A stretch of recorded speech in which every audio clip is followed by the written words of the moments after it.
Hello children, hello. I have a brand new story to read to you. Now, I was asked specially by a young man, a lovely polite young man, who said to me, are you going to read any more stories? And I thought to myself, oh yes, I love stories and I'd love to read more stories.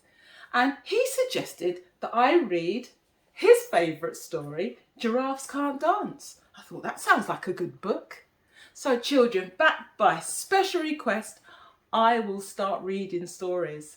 Okay, so if you see me, you can ask me to read a favourite story of yours and I'll read it for you. Okay? Fantastic. So, children, here we go. Brand new story. Are you ready? Are you sure? Let's begin. Now, this story is called Giraffes Can't Dance. Well, they have got rather long legs, haven't they? Looks very interesting, and it's by Giles, Andreae and Guy Parker Rees. Have a look. Beautifully illustrated. Let's see what it's like.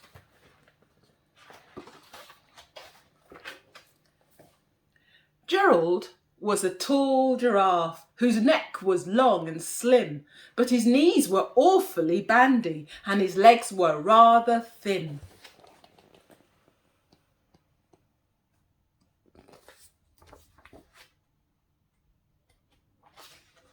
He was very good at standing still and munching shoots off trees.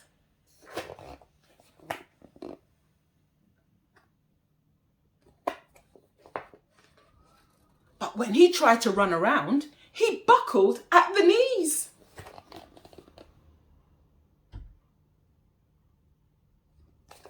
Oh dear. Now every year in Africa, they hold the jungle dance where every single animal turns up to skip and prance.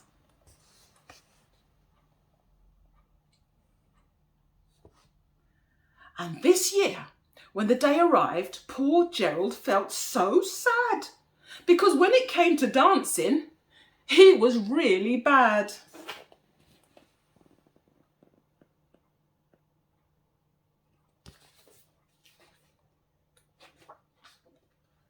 The warthog started waltzing, and the rhinos rocked and rolled. The lions danced a tango, which was elegant and bold.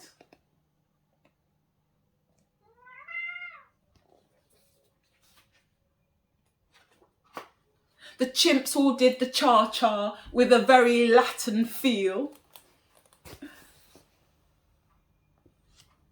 And 8 baboons then teamed up for a splendid Scottish reel.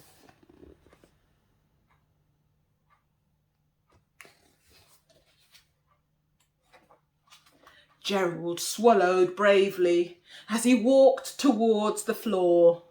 But the lions saw him coming and they soon began to roar. You see?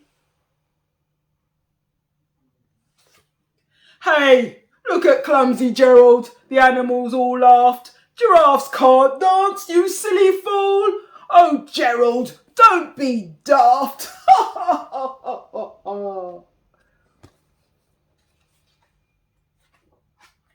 Poor Gerald. Gerald simply froze up. He was rooted to the spot. They're right, he thought. I'm useless. Oh, I feel like such a clot.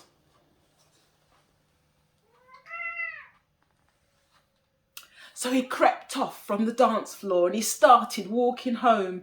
He'd never felt so sad before, so sad and so alone. Then he found a little clearing and he looked up at the sky.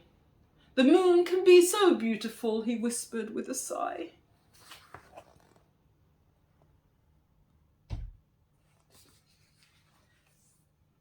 Excuse me, coughed a cricket, who'd seen Gerald earlier on.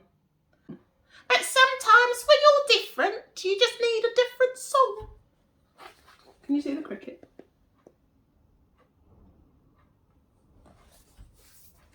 different song. Listen to the swaying grass and listen to the trees. To me, the sweetest music is those branches in the breeze. All right, Sushi. Listen to the swaying grass and listen to the trees. To me, the sweetest music is those branches in the breeze.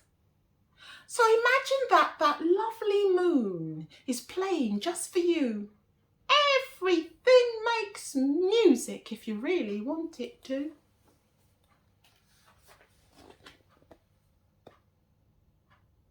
What do you think, children?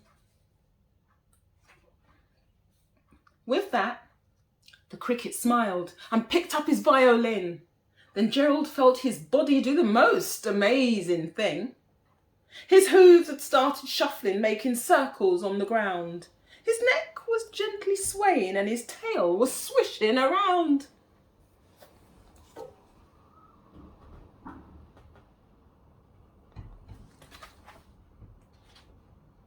He threw his arms out sideways and he swung them everywhere. Then he did a backward somersault and leapt up in the air.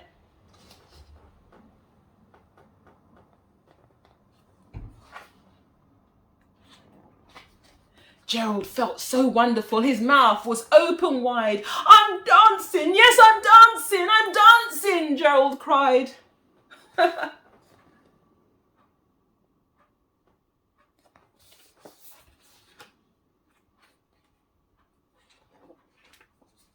Then one by one, each animal who'd been there at the dance arrived while Gerald boogied on and watched him quite entranced.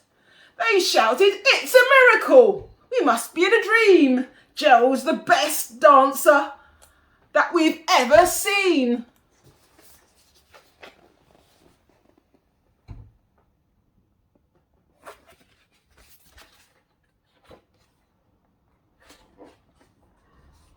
"How is it you can dance like that? Please, Gerald, tell us how."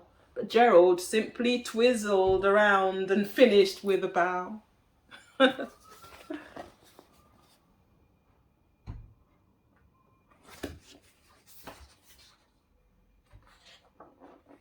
Then he raised his head and looked up at the moon and stars above.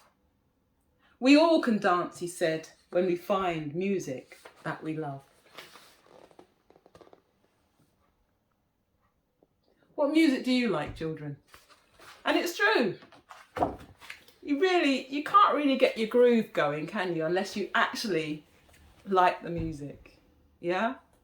So everybody has their sort of music that they like. What do you like? Thank you for listening, children. See you next time. And remember, make a request.